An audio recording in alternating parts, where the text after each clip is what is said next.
Dorian Lake had poured his last $20,000 into buying an abandoned farmhouse in Doylestown, Pennsylvania.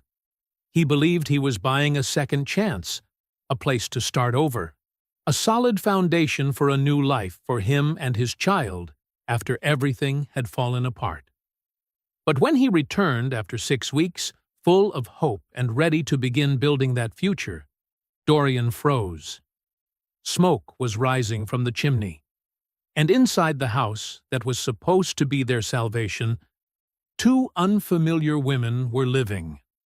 What happened next, a moment that lasted only a few minutes, would change the lives of all 4 of them forever. But first, Dorian had to face a choice no one can prepare for. Call the police?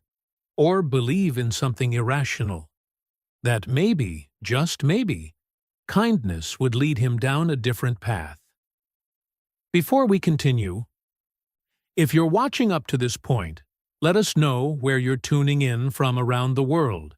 And remember to hit subscribe so you don't miss the heartfelt stories just like the one you're about to see next.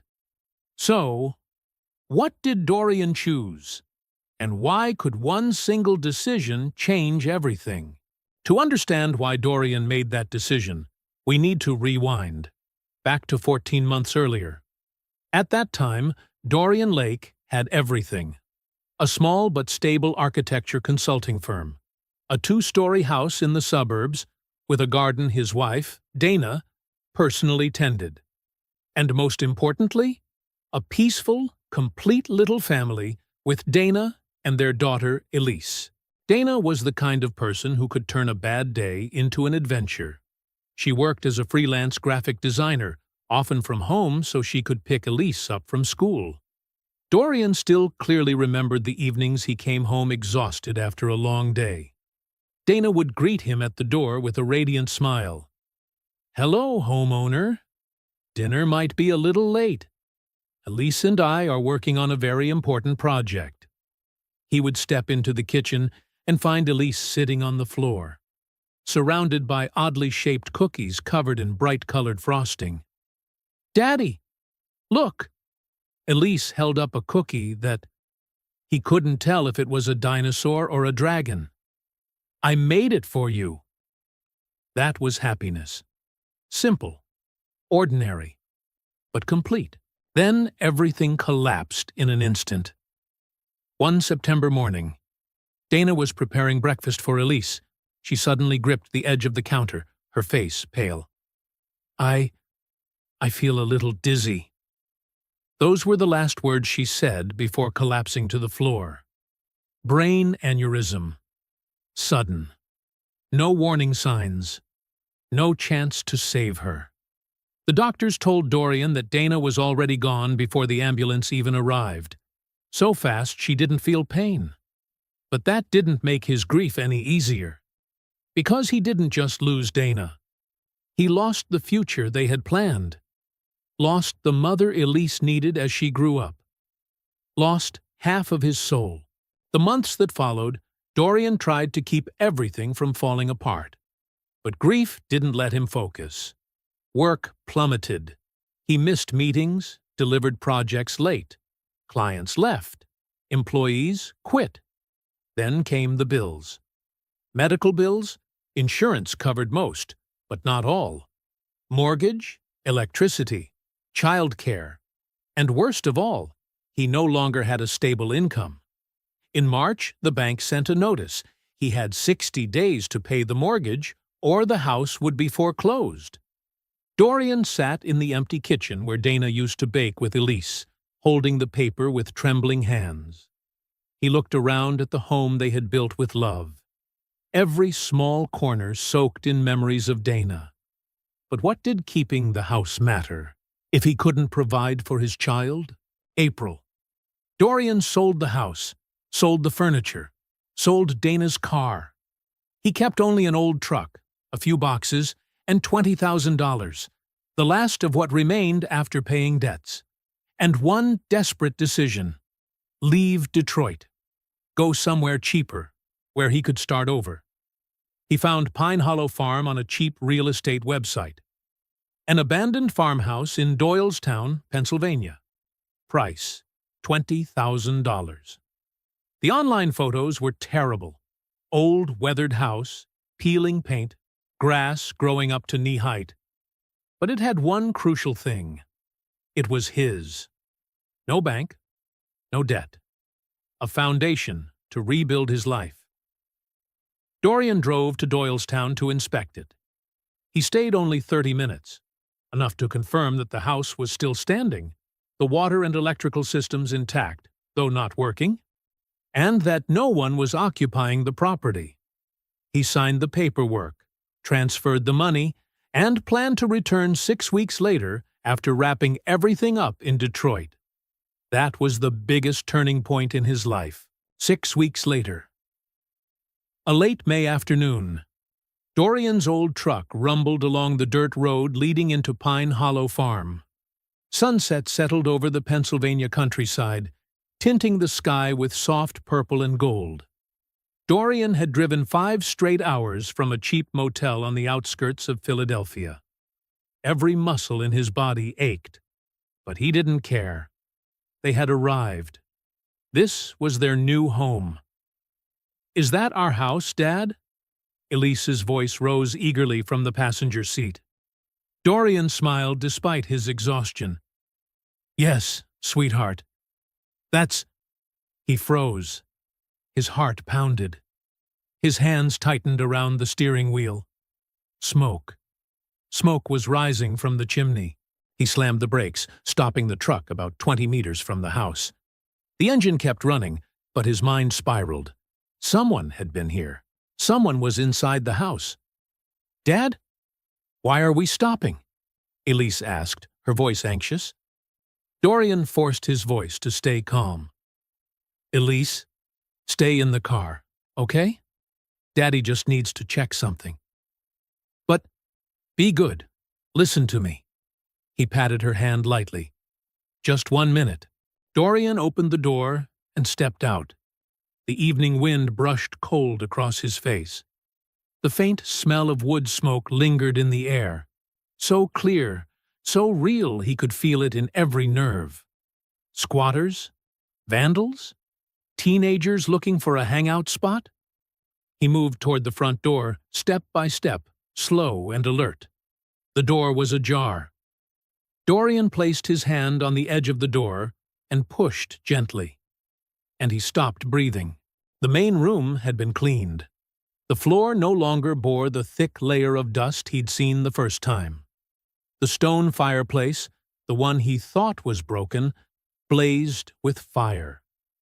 The broken windows were carefully covered with cardboard and plastic, taped securely to block the wind. And in the center of that room stood 2 young women, frozen, their eyes wide with fear. They looked almost identical. Small-framed blonde hair tied in ponytails, faces pale. Like 2 mirrored versions of the same anxiety. For a few seconds, no one moved. Then one of them stepped forward, hands raised as if surrendering. Please don't call the police. We'll leave right away. We just needed a place to—" "Who are you?" Dorian's voice was sharper than how he actually felt. Inside, he was just as shaken as they were. The other woman instantly stepped forward to shield her sister. "We're so sorry. We thought this place was abandoned. We've only been here a few weeks. We didn't break anything, I swear. We'll leave immediately." Dorian looked around carefully. The floor was spotless, the windows covered with meticulous care. Years' worth of accumulated trash, gone. And the fireplace, not just working, but tended, clean, safe. "How did you know about this place?" he asked. The first woman hugged her arms tightly, her voice trembling. "We used to live near Doylestown. Everyone knows this place has been abandoned for years. We didn't think anyone bought it."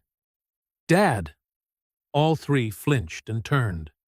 Elise stood at the threshold, clutching her stuffed rabbit, her brown curly hair messy.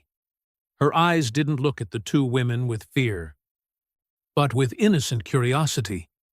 "Elise, I told you to stay in the car. I know, but it's cold. And I saw smoke. I thought we could start a fire, too. She tilted her head, studying the two women. Are you going to live with us? The question hung in the air like smoke that hadn't yet disappeared. No, sweetheart. We're leaving. One of the women answered quickly. We're really sorry. We'll be out of here in 10 minutes. But Elise stepped farther into the room. She held her small hand toward the flame to feel the warmth. It's so warm here. Much better than in the truck. She looked up at her father. Can they show you how to make the fireplace work? You said it was broken. Dorian felt something shift inside his chest. He looked at his daughter. She had lost her mother 8 months ago, had slept in cheap motel rooms for weeks, had watched her entire life sold off piece by piece.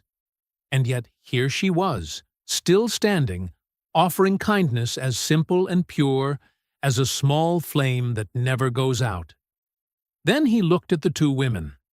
Really looked at them. They were afraid, not just of him, but of something deeper. The fear of people who no longer had anywhere to go. No one left to trust.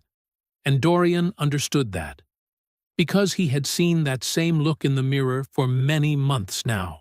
Sit down, Dorian said, his voice noticeably softer. The two sisters glanced at each other, a moment of hesitation, tension tight, like an overstretched string. Please, he added slowly, just sit down first. Let's figure out what's going on. But inside Dorian, a fierce battle was rising. I should call the police. This is my house. I have every right. They're trespassing. But then another voice, weaker but persistent, slipped in. Look at them. They're not dangerous. They look desperate. Dorian remembered the moment he held the foreclosure notice from the bank, the moment his world collapsed beneath him, the moment he felt he had failed. Dana, Elise, and himself. He remembered the times he sat in the truck, counting loose change to see if they had enough money for food the following week. The pitying look from the motel manager every time he paid with crumpled bills. They, the two girls in front of him, were living in that same feeling, or worse. All right, Dorian said, almost as if reminding himself. 20 minutes, tell me. 20 minutes later, all four of them sat around the fireplace. Elise curled up beside her father, fighting sleep, but determined not to miss anything. The two sisters sat opposite them, shoulders still tense, eyes bright with caution, as if they would bolt at the slightest sign. My name is Amani, one of them said, so softly it was almost a whisper. And this is my twin sister, Zaria. Twins, Elise murmured, her voice dreamy.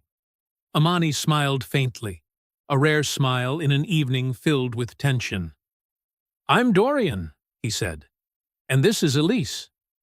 He paused for a beat, eyes shifting back to the two girls. Tell me your story. The two sisters looked at each other in the way only twins understand, a silent conversation passing through their eyes. Then Zaria spoke, her voice steady, but her hands clasped tightly together. We grew up right near Doylestown, just the three of us, me, Amani, and our mom. Dad left when we were little, so Mom raised us alone. Amani continued, her voice soft but heavy. Mom worked 2 jobs almost her whole life. We rarely saw her rest, but she always said, "You two are why I work. You deserve a better life."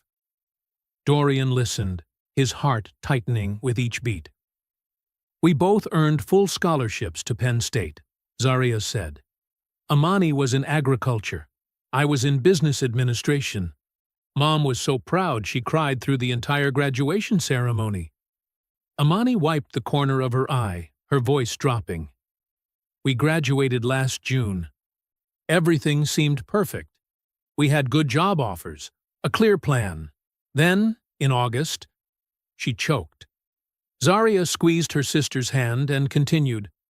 In August, Mom had an accident at the Delaware Valley processing plant, where she worked the night shift. A malfunctioning machine, no safety precautions. She was severely injured in her spine. Mom survived, Amani said, her voice trembling. But she couldn't walk, couldn't work. And the company refused to take responsibility. Dorian felt Elise leaning heavier against him, slipping into sleep. He adjusted her gently, but kept his eyes on the two women. We dropped everything to take care of Mom, Zaria said. We turned down the jobs we had accepted. We thought it was temporary, that she would recover, that insurance would cover things. She let out a short laugh, a laugh without joy. We were naive. The company blamed Mom, said she violated safety procedures. Meanwhile, the medical bills kept rising. We worked 3 jobs between us. I was at Cedar Street Diner, Amani at Mason & Kober Hardware, and any side job we could find. But it still wasn't enough, Amani said. Mom's condition worsened in October. Infection, complications. She was moved to the ICU. The room went silent, except for the crackle of the fire. Mom died on October 23rd. Dorian swallowed. I'm very sorry, he said softly. But in his mind, images of Dana swept over him like waves. The moment she collapsed on the kitchen floor. The moment the doctor shook his head. The moment he held Elise without knowing what to say. Amani continued, her voice rough. The medical debt reached over $80,000. Collections came for everything. The house, the car, anything of value. We tried to fight, but we didn't know the law. We couldn't afford a lawyer. By December, we had nothing left, Zaria said. We slept in the car. Then the car broke down. We couldn't afford repairs. Amani looked down at her hands. Someone at the diner mentioned this farmhouse, said it had been abandoned for years. We thought, just a few weeks, temporary, until we could save enough to rent a place. But no one rents to people without an address, without a guarantor, without employment verification, Zaria said. And when you're homeless, you don't have any of those things. It's a cycle. We've been here 3 weeks, Amani concluded. We were very careful. Only lit fires at night, cleaned every day, didn't break anything, and now we'll go. Dorian looked at them for a long moment. 2 young women who had done everything right, studied hard, earned scholarships, graduated from college, devoted themselves to caring for their mother. And then life took everything. Not because of their mistakes, but because of a cold, unfeeling system. He understood that story too well. He was living his own version of it. How old are you? He asked. 24, they answered in unison. Dorian looked down at Elise's sleeping face, then back at the 2 women. He thought of the damp motel rooms he and Elise had stayed in, of the humiliation of foreclosure, of the morning he sold Dana's necklace, the last piece of her jewelry, just to buy food, the desperation, the exhaustion, the loneliness. These 2 girls had lost their mother. He had lost his wife. They lost their home. So did he. They were trying to start over from nothing. So was he. You cleaned this place, Dorian said slowly. Fixed the fireplace, covered the windows, made it livable. Amani nodded cautiously. I learned fast. I used to help build stage props at school, and I worked on farm repairs when I was in college. An idea began to spark in Dorian's mind. It seemed crazy, unrealistic. But buying an abandoned farmhouse with his last dollars hadn't been realistic either. And that was exactly where he found himself now. This house needs a lot of work, Dorian said, his voice slow and careful, as if every word carried weight. The roof leaks in multiple places. The plumbing is broken. Half the electrical system needs to be replaced. The floors need to be sanded and refinished. It'll take months to make this place truly livable. The sisters nodded, confused, not sure where he was heading. I used to be a contractor, he continued, ran my own company in Detroit. But I lost everything 8 months ago, along with everything else. That's why I bought this place. This is all I could afford. A chance to start over. With Elise. He took a long breath. This was a point of no return. If he said it, everything would change. I need help fixing this place. I can't pay much, almost nothing at first. But if you help me work, you can stay. We'll figure out sleeping arrangements, get proper electricity and water running, make this place functional again. He looked directly into their eyes. You learned building skills. I have labor. And Elise. He glanced down at his sleeping daughter, her breathing steady. Elise will have more people around, besides me. A heavy silence fell. Zaraya almost whispered, Are you serious? I'm serious. He nodded. But there are rules. We have to be honest with one another, always. Everyone contributes. And when things get hard, we work through them together. Okay, Amani said, her eyes already glistening. Okay, but why? Why would you do this? You don't know anything about us? That was the question Dorian had wrestled with all evening. He thought of the call from the hospital telling him Dana was gone, of signing the foreclosure papers, of the motel manager's pitying stare, of the absolute loneliness of watching his world collapse with no one there to understand. Because 8 months ago, he spoke slowly, each word pulling memories behind it. I would have done anything, just for someone to give me a chance. So now, I'm giving you one. Zaria shot to her feet and turned away. Her shoulders trembled. Amani moved to her side, and Dorian heard the soft sound of Zaria's sob. Thank you, Amani said quietly, her voice thick. Thank you so much. Dorian nodded, adjusting Elise in his arms. Get some rest. Tomorrow we begin. There's a lot to do. We're not afraid of work, Amani replied firmly. Good, Dorian said. Neither am I. When the sisters went upstairs, Dorian sat alone in front of the fireplace. Elise slept peacefully in his arms, her small warmth radiating through the thin jacket. He stared into the flames, and the inevitable question rose. What did I just do? 4 strangers, a broken house, a nearly empty wallet. He tilted his head upward, as if speaking to Dana. Dana, what do you think of this? The fire danced. Golden light flickered onto his face, and Dorian could almost hear his wife's voice. Warm, steady, full of love. You're doing the right thing, Dorian. You're giving them what we once had.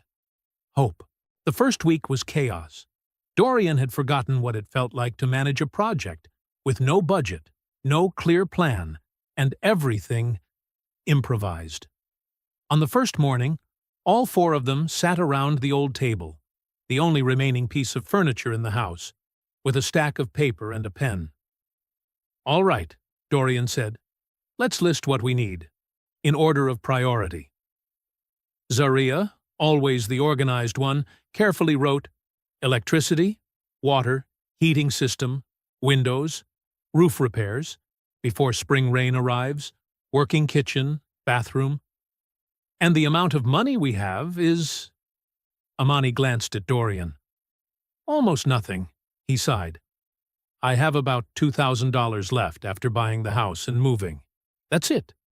A silence as heavy as stone settled over the room. Okay, Zaria said firmly. We'll work, earn money, and only buy what is absolutely necessary. But reality wasn't as simple as the words.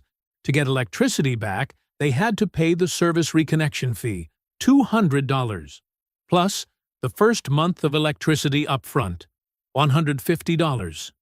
Water, $300 to reactivate a system that had been shut off for years, requiring full inspection. So $650, one-third of their budget, vanished just to get electricity and water. Dorian stared at the numbers in front of him, a pressure tightening in his chest. We're not going to have enough. While waiting for electricity and water to be restored, they lived like primitive people. They drew water from the old well behind the house.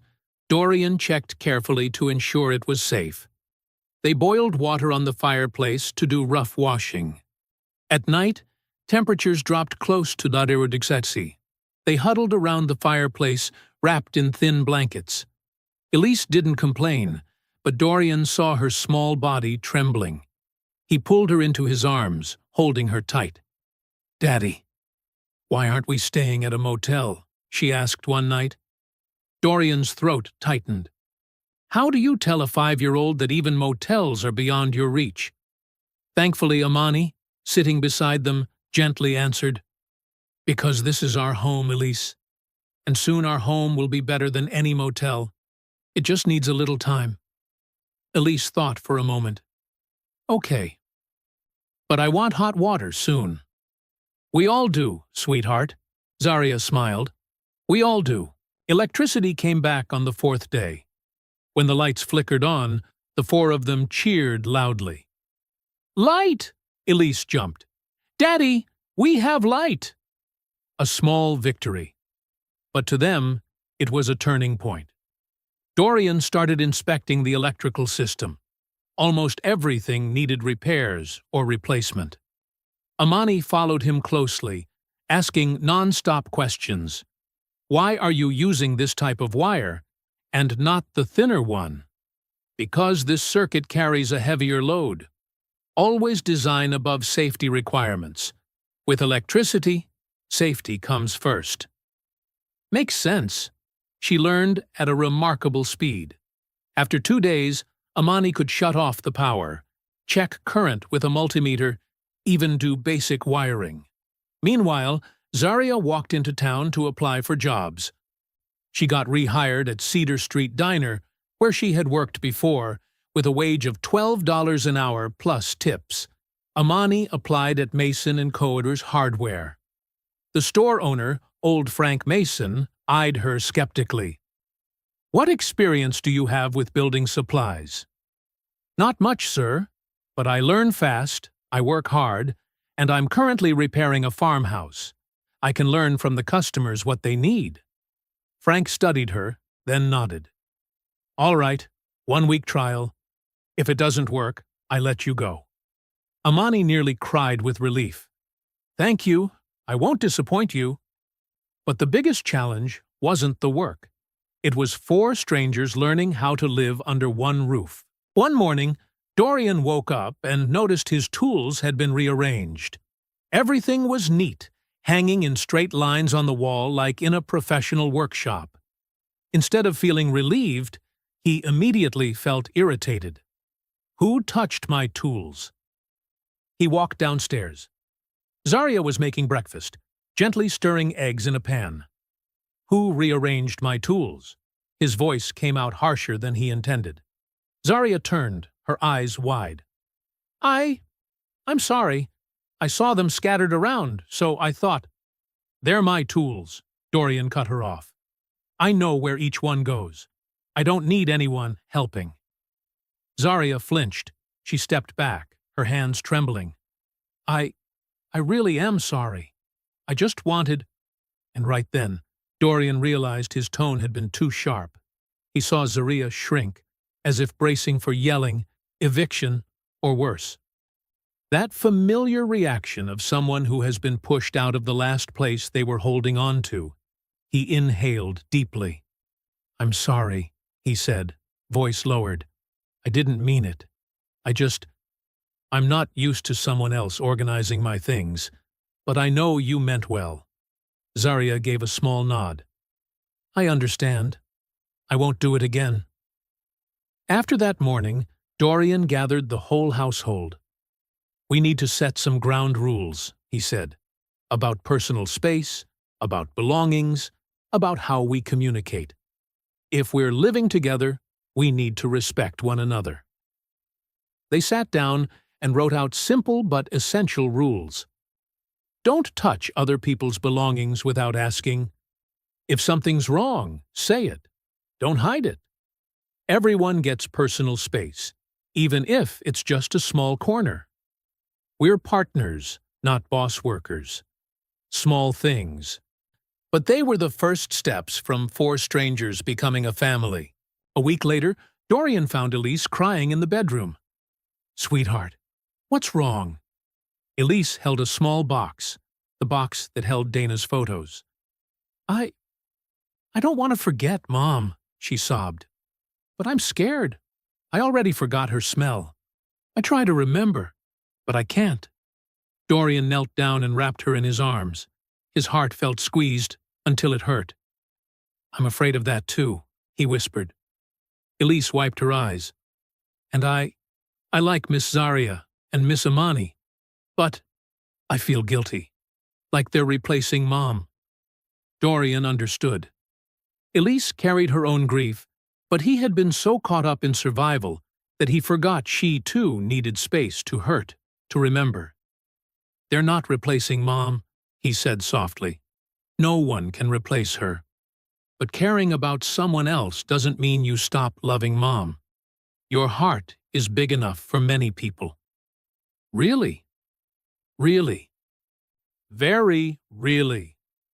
They sat together and opened the photo box. Dorian told little stories about Dana, things he had feared would fade with time. How Dana sang off-key but still grinned widely. How she burst into laughter over silly comedy movies. How she made heart-shaped pancakes every Sunday. "We will never forget Mom," Dorian promised. "And it's okay if you like having Zaria and Amani here. Mom would want you to be happy." At the end of the first week, they sat down to calculate finances. Zaria spread her pay on the table. "This week, I earned $180. After food and commuting, I have $120 left." Amani added, "I earned $140. That leaves $90. Dorian placed his amount down. $1,100, all gone. They stared at the total. $1,310. The list of things needed just for next week. $900. "We're running out of money," Amani said quietly. "I know." Dorian rubbed his face. "I need to find work, as soon as possible." But how? He had lost all his contacts in Detroit. In Pennsylvania, he was just a stranger nobody knew. "You can take small repair jobs," Zaria suggested. "Post flyers at the grocery store, the hardware store." Or, Amani hesitated, "I could ask Mr. Frank if anyone in town needs a handyman. He knows almost the whole town." It was a fragile plan, but it was all they had. One evening during the second weekend, Dorian heard soft sobbing coming from the living room. He moved downstairs as quietly as a cat, then froze at the doorway. Zaria was sitting on the floor beside Elise. The little girl was crying, and Zaria held her as if she were her own family. Dorian didn't speak. He stood silently in the dark, listening. "I miss Mom," Elise choked. "I want Mom to come back. Why won't she come back?" "Sweetheart," Zaria whispered, "I know that feeling. I want my mom to come back too, every day." "Your mom is gone too?" "Yes, in October." Elise wiped her tears with the back of her small hand. "Does it get easier?" Zaria paused. A real pause, not avoidance, but time to find the right words. "It changes. You don't miss her less. But the pain won't stay sharp forever. And you'll find ways to keep your mom close." "How?" "By remembering what she taught you," Zaria placed her hand on Elise's chest. "By keeping her love in your heart. Those things never disappear." Elise sobbed again, But I still want her here. Really here. I know. I want that too.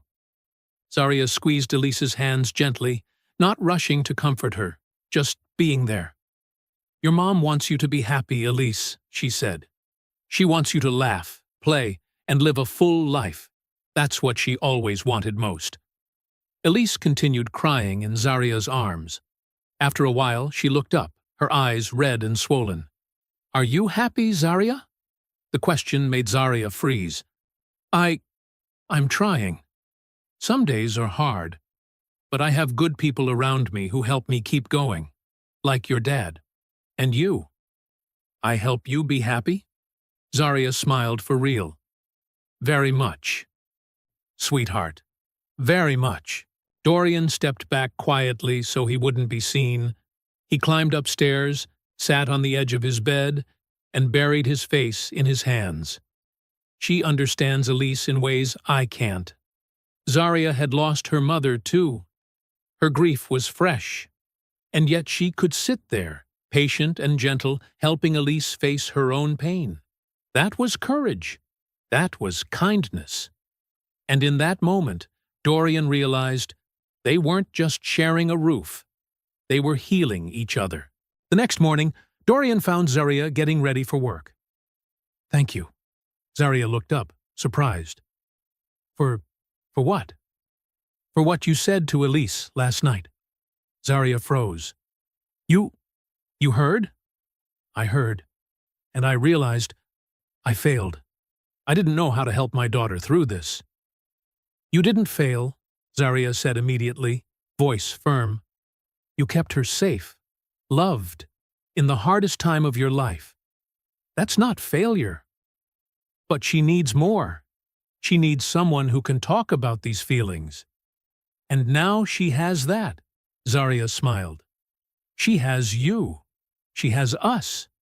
We're doing this together. Dorian swallowed the lump rising in his throat. Tell me about your mom, he said, if you want to. They sat on the front steps. Dawn painted the sky in soft oranges and pinks. Zarya began to talk. She told him about Sandra, the woman who raised 2 daughters alone and made them feel complete, even when they had nothing. The woman who worked herself to exhaustion so they could go to college. The woman who cried through the entire graduation ceremony because she was so proud. Mom was strong, Zarya said, her gaze distant. But soft, too. She could work a 12-hour shift and still come home to bake an elaborate birthday cake from scratch. She taught us that working hard doesn't mean you can't be kind. She sounds wonderful. She was. Zarya took a deep breath.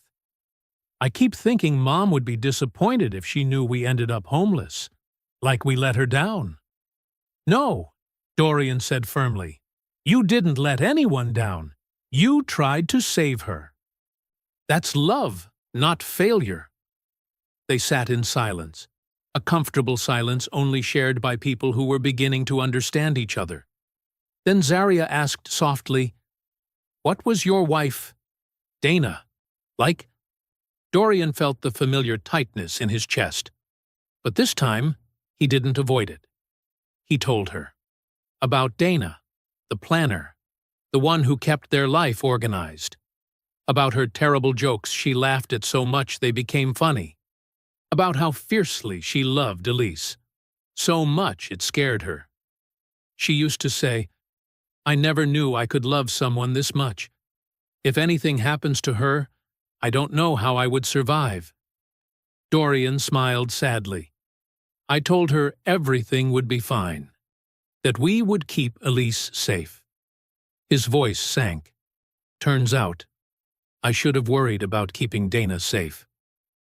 Life is unpredictable, Zarya said gently. I know. Logically, I know.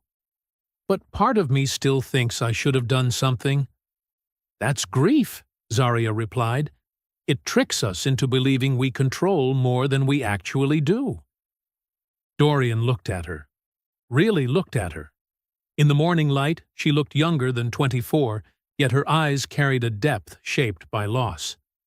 How did you get So wise, he asked. Zaria laughed. From trauma and therapy. Mom made us see a counselor after Dad left. It was the best gift she gave us, teaching us to face our feelings instead of burying them. Maybe I should try that too. Maybe you should. And right there, on the old wooden farmhouse steps, between two strangers who had become confidants, something quietly changed. March passed. The house slowly turned into a home. A real home. One morning, Frank Mason from the hardware store called him. "There's someone who needs a porch roof repaired. Want the job?" Just a small job, but it paid $400. Dorian accepted immediately, without hesitation. He took Amani with him. They worked an entire day, removing rotted boards, replacing them, repainting, cleaning everything. The client, an elderly woman named Mrs. Patterson, watched them work. "Your girl?" she asked, glancing toward Amani. "No, she's my partner. She works well, careful. Hard to find that these days." When they finished, she paid them and added, "If you need more work, I'll tell my friends. This town always needs good hands." That was the beginning, and in the weeks that followed, other small jobs kept coming. Fixing fences, replacing pipes, repainting garages. Not big money, but enough for them to live. On a Saturday morning at the end of March, they decided to deal with the wild patch of land behind the house. Amani stood in the middle of the weeds, hands on her hips, eyes shining like a child seeing magic. "You know what this place needs? A garden." Dorian raised an eyebrow. "A garden? We haven't even finished fixing the house." "I know, but hear me out." Amani looked at him with conviction. "My degree is in agricultural science. I can design a simple vegetable garden. Tomatoes, lettuce, herbs. It saves money, and gardening is actually therapeutic. We all need more therapy." The meaning behind the last line was clear enough without explanation. "Can we plant strawberries?" Elise asked, eyes hopeful. "I love strawberries." "We're definitely planting strawberries," Amani smiled. So they spent the entire day clearing the land. Amani worked while explaining soil composition and drainage systems. Zaria took notes, planning the planting process in stages, true to her nature. Dorian watched the three of them working. Amani lit up when talking about agriculture. Zaria turned chaos into a clean, organized plan. Elise absorbed everything like a tiny sponge. "Dad, look!" Elise held up a worm. "Amani says worms are good for the soil." "That's right," Dorian nodded. "Worms are the garden's friends." "Everything has a purpose if you put it in the right place," Amani said, glancing at him. "People, too." That night, exhausted and covered in dirt, they ordered pizza, a rare luxury, and sat on the porch eating as the sun set. "You know what I just realized?" Zaria said, eyes sparkling. 3 months ago, Amani and I were sleeping in a car, not knowing what would happen. And now, look at us. We have a home. We have work we're good at. We have—" She stopped, too emotional to finish. "We have a family again." Amani raised her slice of pizza like a toast. "To second chances, and abandoned houses. And to people who look at strangers and choose to help instead of judge," Zaria added, looking at Dorian. Elise lifted her juice box seriously. "And to strawberries." Everyone laughed. Dorian felt something warm spread through his chest. Not exactly happiness. He wasn't ready to name it that. But definitely hope. Early May, they reached a major milestone. The plumbing system was fully operational, which meant showers, real hot showers. When the first stream of hot water poured down, Zaria stood under it and burst into tears. "Sorry," she wiped her eyes, laughing through tears. "It's silly to cry over a shower." "It's not silly," Amani said, also choked up. This is the first time we've had hot water in 4 months. Elise didn't fully understand, but she felt the joy. So, can we celebrate? Yes, Dorian smiled brightly. We're celebrating. They went to Cedar Street Diner, where Zaria worked, and ordered real food, burgers, fries, milkshakes. Zaria's co-workers glanced at them like they were trying to piece the puzzle together. Is this your family? One asked. Zaria hesitated. We're family, Dorian said firmly, without hesitation. And for the first time since Dana died, he wasn't just saying it to convince himself. He meant it. Summer arrived in Pennsylvania with warm sunlight, and with changes bigger than the weather. Dorian's reputation in construction slowly returned. One small project led to another. Word spread across town. There's a new worker whose craftsmanship is solid, quality high, prices reasonable. One day, Mr. Brennan, owner of a historic building in downtown Doylestown, called, "I hear you do good work. I have a restoration project. This building was built in 1887. I need someone who knows what they're doing." Dorian went to inspect the site with Amani. They spent 2 whole hours examining every corner. The old timber beams, the stained glass panels, the worn hardwood floors carrying the imprint of time. "Can you do it?" Mr. Brennan asked. Dorian looked at Amani. She gave a slight nod. "We can," Dorian replied. "But it will take time. These kinds of buildings can't be rushed." "Good. I don't want anyone rushing this heritage." They signed the contract, $15,000 for the entire restoration, the largest amount Dorian had earned since losing his company in Detroit. On the way back, Amani asked softly, "You said we. You really think I can handle it?" "I don't think, I know. You have an eye for detail and an understanding of structure not everyone has. You've earned it." That night, Dorian made the decision. "Amani, I want to do this officially. I want you to be my partner." Amani froze, a piece of bread still suspended in her hand. You don't have to do that. You've already done so much for us." "I'm not doing it out of kindness," Dorian cut in. "I'm doing it because you're talented. Not recognizing that would be foolish. This is business. You earned your place." Amani burst into tears. Zaria wrapped her arms around her. Both were teary-eyed. "Thank you," Amani said. "I won't let you down." "I know you won't." Meanwhile, another path opened for Zaria, in a way none of them expected. It started simply. She cooked recipes her mother taught her, made extra portions on her days off, and sold them at the farmer's market. Homemade bread, fresh salads, house-made jams. The locals noticed immediately. "Do you sell anywhere else?" one customer asked. "I want to order for a party." Zaria hesitated. "I don't have a commercial kitchen." "I don't care. This is the best food I've ever had." Her first catering job was a small birthday party with 20 guests. Zaria prepared everything in the Pine Hollow Farm kitchen, so nervous the night before she barely slept. But the party was an absolute success. "Who cooked this?" the host asked. "I want to hire them for my daughter's wedding." One job led to another. By mid-July, Zaria had regular clients and was seriously considering turning it into a full-time business. One evening, she calculated aloud, "If I want to expand, I need a commercial kitchen. Our home kitchen is great for a family, but not enough to scale." "There's a vacant space next to Cedar Street Diner," Amani suggested.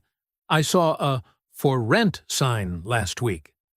They started planning, calculating, dreaming, and for the first time since their mother died, the twins felt like they were building a real future. Elise turned 6 on a golden, sunny day. They held a backyard party, where Amani's garden had become a magical corner. Tomato vines heavy with fruit, crisp lettuce, and the first ripe strawberries of the season. Elise's kindergarten friends came in full numbers. The parents lingered, drawn to this unconventional but loving family. Dorian stood near the edge of the yard, watching Elise lead a game of tag. Her laughter rang bright and carefree. "She's flourishing," Zarya said softly, standing beside him. "Yeah, thanks to you and Amani. You two stepped in and loved her like it was the most natural thing in the world. It's not hard to love her. Elise is wonderful." "True." Dorian nodded, then said, before he could stop himself, "So are you." Zarya turned, surprised, and something warm flickered in her eyes. Dorian's face heated. "I mean, you're good for Elise, and for both of us. I don't know how to thank you properly." "You already did," Zarya smiled. "You gave us a home when we had nothing left. There's no greater thank you than that, Dorian." They stood still, listening to children's voices and the hum of summer insects. Something unspoken hovered between them, both aware of it, neither daring to touch it yet. When the guests had left, and Elise fell asleep from sugar and excitement, Dorian found Amani sitting on the porch. "Mind if I sit?" "Always welcome." Amani patted the step beside her. They stayed quiet for a moment, the easy silence of people who understood each other. Then Amani spoke plainly. "You should tell her." Dorian's stomach dropped. "Tell who? Tell her what?" "Zarya, that you have feelings for her." Amani smiled at his startled expression. "Don't worry, I'm not upset." "I don't—" "Oh, come on." Amani raised an eyebrow. "I'm her twin. I see everything. And if you want to know, she feels the same." Hope crept into Dorian's voice almost embarrassingly. "Really?" "Really. But she's scared. Scared of messing up what we have. This family matters so much she'd rather swallow her feelings than risk it. What if taking a step forward ruins everything? What if it makes everything better?" Amani held his gaze. "Dorian, you gave us our lives back. You didn't have to. That night, you could have called the police, but you chose to see two desperate women and help instead of punish. That says everything about you." "I was desperate too," Dorian replied. "I know that now." "Exactly. You knew what we needed because you needed it too. And we've built something real here, something good. Don't you think you deserve something good for yourself too?" Dorian thought of Dinah, of the guilt that clung to him, of the question, is it the right time? And whether there is ever truly a right time. "I don't know if I'm ready," he admitted. "Fair," Amani nodded. "But ask yourself this, will you ever feel completely ready? Or will there always be a reason to wait?" She stood, stretched, and smiled as if closing a small chapter. "Think about it. And if you want my opinion, Dana sounds amazing, but I don't think amazing people want the ones they love to stay lonely forever." Amani walked inside, leaving Dorian alone with his tangled thoughts, and just enough courage beginning to spark. 2 days later, Dorian found Zarya in the kitchen at midnight. The kitchen was soaked in a soft golden glow, the lingering warmth of the oven still floating in the air. On the table lay scattered ingredients, scribbled notes, and dustings of flour. "Can't sleep?" he asked. Zarya sighed, giving a helpless smile.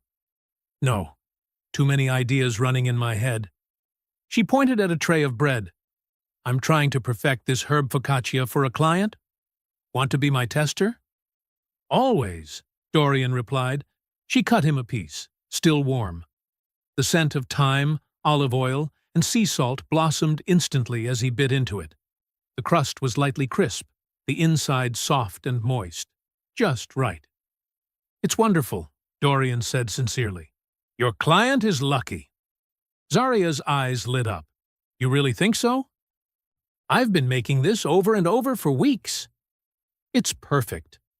They slipped into an easy conversation, as they always did. They talked about business plans, Elise's upcoming school year, a project Dorian was bidding on. The air between them was comfortable, warm, familiar, as if they'd known each other for years. Then Zaria paused, took a deep breath. Can I ask you something? It's a little personal. Of course. Do you think you could open your heart again? Romantically, I mean. Or is that feeling impossible after losing Dana? The question hung in the silence between them. Heavy. Honest. Dorian could have deflected. Could have given a vague answer. Could have stayed safe. But he looked at Zaria, this woman who had walked into his life, carrying her own grief, who had helped Elise through nights of missing her mother, who had become essential to their daily existence. And he chose the truth. 6 months ago, he said slowly, I would have said no. All I felt then was pain. But lately, he met her eyes. Lately, I've realized that pain doesn't mean you stop living. And maybe Dana wants me to live. Really live, not just survive. She sounds like she was wonderful, Zaria said softly. She was, but she's gone. And Elise, we're still here. We deserve to move forward, not to forget, but to make room for new things, beside the memories. Zaria nodded, her eyes shimmering with understanding. When my mother died, someone told me that the people we love don't want us trapped in grief. They want the love they left behind to be the foundation of a better life. I didn't believe it at first. But now I think it's true. I think so too. The kitchen fell quiet, except for the ticking of the clock on the wall. Then Zaria spoke very softly, as though afraid to break something delicate. I have feelings for you, Dorian, for a long time. But I didn't dare say anything, because I didn't want to ruin what we have. This family, what we built. It's too important to risk. Dorian felt his heart strain against his ribs. And what if it doesn't ruin anything? He asked quietly. What if it makes everything better? Do you believe that? He didn't answer with words. Instead, Dorian reached across the counter and took her hand. Her fingers were warm, dusted with flour, gentle but firm. I think, he said, each word deliberate, that you're one of the best people I've ever met. I think you walked into my life right when I needed someone who understood loss. I think Elise adores you. I think what you're building is incredible. He paused, but didn't let go of her hand. And I'd be a fool not to see that we could be something. Tears glimmered in Zaria's eyes, her lips trembling slightly. I'm scared, she whispered. So am I. He squeezed her hand. But maybe we can be scared together, a little at a time. No rushing, no pressure, just honesty. I want that, she said, softly but surely. They sat like that for a long while, hand in hand, in a kitchen scattered with flour and unfinished recipes, inside a farmhouse none of them ever planned to call home. But somehow it had become exactly that. Finally, Zaria smiled, her eyes still slightly red. So, do you want to help me perfect this focaccia? I still have 3 more versions to test. Dorian laughed. I can't think of anything I'd rather do. The rest of summer, and then autumn, felt like an entirely different life compared to what Dorian had lived a year before. The relationship between Dorian and Zaria grew slowly, carefully, as if the two of them were tending to something fragile and immeasurably precious. They began having real dates, simple dinners in town, outdoor movie nights, long hikes under canopies of forest leaves. They held hands on the back porch after Elise went to bed, sharing fears, hopes, memories, and possible futures. Elise noticed immediately. Of course she did. Nothing escaped her. "Are you and Miss Zaria boyfriend and girlfriend now?" she asked one morning, her tone as casual as if she were asking about the weather. Dorian nearly choked on his coffee. We care about each other very much." "Are you okay with that?" he asked. Elise thought seriously about it. "Does it mean she'll stay forever?" "Do you want her to stay forever?" "Yes," Elise said without hesitation. "She makes great pancakes. She helps me brush my hair. She doesn't get upset when I ask too many questions. And she makes you laugh more. You didn't laugh that much before." Out of the mouths of children, Dorian thought. Then yes, sweetheart. If she wants to stay forever, she can. Good. Can I have more orange juice? When winter arrived, both businesses flourished. Lake and Hayes Restoration, the name Dorian and Amani chose. They had a reputation in town. Good work, fair prices, attention to detail. They hired another worker, Andre, a young man fresh out of high school, eager to learn the trade. "You and Miss Amani gave me a chance," Andre said during the interview. "I'll work hard, I promise." "We know," Dorian replied, feeling a deep sense of kinship. "We were once exactly where you are." And Time and Grace Kitchen, Zaria's catering business, exploded in success beyond anything they expected. She rented the small storefront next to Cedar Street Diner and turned it into a professional commercial kitchen. Amani designed the space. Dorian handled the construction. Andre installed shelves and cabinets.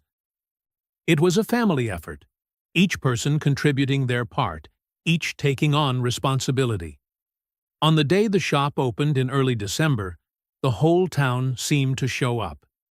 Frank Mason brought a potted plant. Mrs. Patterson brought a handmade wooden sign. "Congratulations on the grand opening." Even Mr. Brennan came, nodding in approval at the clean, professional layout. "You've all come a long way," he said. "I'm proud of you," Zaria cried. Amani wrapped an arm around her. Marcus grinned brightly. Elise darted around in excitement. Dorian held his daughter close, looking at the two young women who, a year ago, he had found frightened inside an abandoned farmhouse. Now they were strong, confident, thriving. Look at them now, he thought. Look at all of us now. By December, when both businesses had stabilized, they began looking at houses around town. Pine Hollow Farm had served its purpose. But winter was approaching, the heating system was still basic, and they needed more space, not just to live, but to continue growing. They found a house near the center of Doylestown. Not luxurious, but solid, warm, properly insulated, with 4 spacious bedrooms, a large kitchen for Zaria's cooking and catering, a garage big enough for Dorian's tools and projects, a backyard where Amani could plant vegetables, flowers, and pursue the small projects she loved. "Are you sure?" Amani asked, as the 3 of them stood in the living room, winter light spilling through the windows. "We're not leaving Pine Hollow," Dorian said. "We're just moving forward." "That's different." They moved in January, and somehow, everything fell into place naturally, as if the house had been waiting for them all along. The new home didn't have Pine Hollow's history, but it carried a familiar, gentle feeling, and it immediately became part of their family. On a freezing winter afternoon in January, Dorian and Zaria were married at the town hall. A small ceremony, simple but beautiful in its own way. Amani was the bridesmaid. Elise scattered petals, her face serious and determined, as if performing a national duty. Andre stood beside Dorian, proud and emotional to be chosen as his witness. Frank Mason, Mrs. Patterson, Mr. Brennan, and half the town came to celebrate. They had watched this family's journey from the very beginning, and now wanted to witness this moment of joy. When Dorian looked deep into Zaria's eyes to say his vows, he thought of Dana, who had loved him deeply, who would always be a part of him. He could almost hear her voice, warm as summer. You deserve this joy. Let yourself be happy. When they shared their first kiss as husband and wife, Elise cheered loudly. Amani burst into tears. Everyone else applauded, filling the hall with sound. Not a fairy tale. Something better. It was real. It was enduring. It was built from pain, patience, and the choice to stand beside each other every day, through difficulty and through ease. One evening in March, almost exactly 2 years after that fateful night, Dorian sat on the porch of their real home. Zaria sat close beside him, her hand resting gently in his. Do you ever think everything could have been completely different? Zaria asked softly. If you had called the police that night? Yes, Dorian answered honestly. Sometimes. But then I remind myself, what would be the point? This is where we are. This is what we built. We built something beautiful, Zaria smiled. We did, he said, giving her hand a small squeeze. They sat in peaceful silence, the kind that only exists between two people who truly understand each other. Then Zaria spoke again. Thank you for seeing us, when you could have seen only intruders. Thank you, Dorian replied, for being brave enough to stay. For not running before I walked in. Zaria let out a quiet laugh, the familiar kind. Where would we even go? Inside, Elise laughed, a bright, joyful sound that made all three of them smile. She was 7 now, taller, more confident, quick-witted like her mother, and steady like her father. She had Amani teaching her how to build wooden shelves, and Zaria showing her how to cook. She had a father who had walked through loss, but still carried the ability to love fully. And she had a family she never had to question. To Elise, love was simply the most natural thing in the world. That night, when everyone was asleep, Dorian stood before Dana's photograph. Do you see us? He whispered. We're okay, Dana. Elise is growing beautifully, strong, joyful, so much like you. He touched the frame gently, as if touching a memory. I hope you're okay with everything. With Zaria. I still love you. I always will. But I love her too. And I think you'd understand. A soft breeze lightly moved the curtain. Dorian chose to believe that was the answer. You deserve this, Dorian. Live. Truly live. If this story made you smile, made you cry, or made you believe a little more in second chances, don't forget to hit subscribe. I tell stories about compassion, love, healing, and the small miracles that happen when we dare to open the doors of our lives. Stay with me. There are many more stories waiting ahead.